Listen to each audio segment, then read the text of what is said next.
بسم الله الرحمن الرحيم. اللهم صل على محمد وعلى آل محمد كما صليت على إبراهيم وعلى آل إبراهيم إنك حميد مجيد. اللهم بارك على محمد وعلى آل محمد كما باركت على إبراهيم وعلى آل إبراهيم إنك حميد مجيد.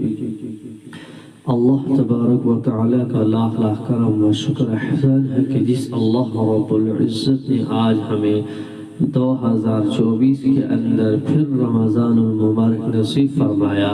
یہ اللہ کا کرم ہے، اللہ کا فضل ہے، اور اللہ ہمارے ساتھ کرم کا، فضل کا، عافیت کا، مغفرت کا وعدہ کرتے ہیں، اور اللہ ہمیں کیا کرنا چاہتے ہیں؟ کامیاب کرنا چاہتے ہیں. اسی لیے اللہ نے ہمیں پھر رمضان نصیب فرمایا، کیونکہ پہلے ہی سے ہم جب یہ دعا پڑھتے ہیں وَبَلِّغْنَا رمضان کی، یا اللہ ہمیں رمضان تک پہنچا دیجئے. تو اس لیے میں آپ سے دو باتیں عرض کرتا ہوں کہ ہمیں اس رمضان میں دو باتوں کا خیال کرنا چاہیے.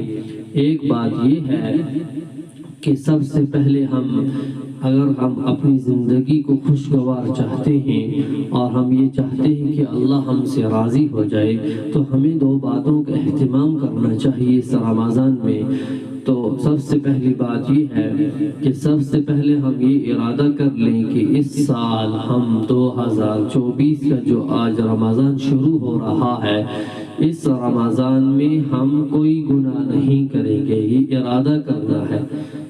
مثال کے طور پر ہم جیسے آنکھ سے اگر ہم دیکھتے ہیں، دیکھنا اللہ نے جو آنکھوں کی نعمت دی ہے ہمیں یہ دیکھنے کے لیے دی ہے، لیکن ہمیں کون کون سی چیزیں دیکھنی ہیں اور کون سی چیزیں نہیں دیکھنی ہیں.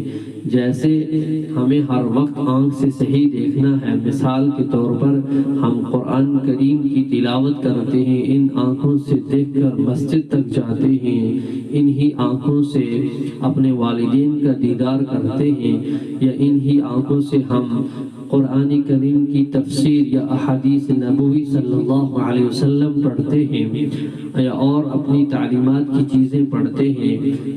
اگر ہم انہی آنکھوں سے غلط تصویر دیکھیں گے یا انہی آنکھوں سے ہم غیر محرم کو لذت اٹھانے کے لیے دیکھیں گے، تو یہ جو دیکھنا ہے یہ ہر حالت میں حرام ہے، اور غیر رمضان کے اندر بھی اور رمضان کے اندر بھی.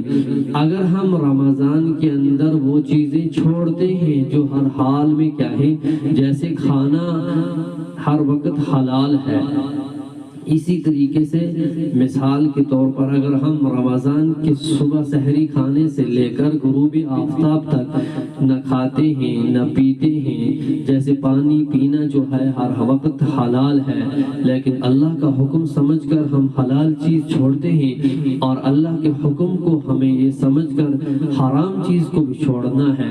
مثال کے طور پر ایک انسان اپنی زبان سے کسی کی برائی کرتا ہے، تو یہ جو برائی کرنا ہے یہ کیا ہے؟ ہر وقت حرام ہے.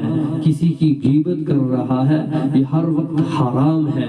اسی طریقے سے اگر ہم اپنے دل کے اندر تکبر کو، کینے کو، بغض کو، نفر و عداوت کو دل میں چھپا کر رکھیں گے، یہ بھی مومن کی شان کے خلاف ہے، یہ بھی کیا ہے؟